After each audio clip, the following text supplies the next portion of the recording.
from Thatta, Dhabeji. Dhabeji pump house, which supplies the water to mega city of Karachi to 1,000 people of Karachi, 550 million gallons daily. But it's very sorry to say that Union Council Dhabeji and pump house has been destituted from the blessing of water for 3 years due to the irresponsibility of public health. Thatta. This illegal connection of farmhouses, agriculture fields and poultry farms. All this illegal connection is just for taking money. Some months ago, some old motors were planted there, and after 1 week motors were useless and workers are busy to repair motors. Due to illegal connections, the pressure of water is very slow. Water isn't arriving to colony members. For that, colony members are struggling in trouble.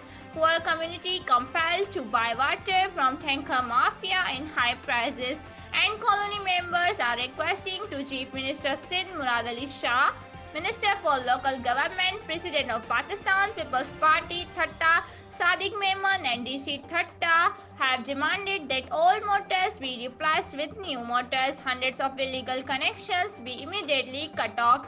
In mega city Karachi, provide 550 million gallon water daily to Dhabeji, poor and hardworking professionals. Otherwise, there will be served protests with camera team. Report Shahid Samunti and News Dhabeji.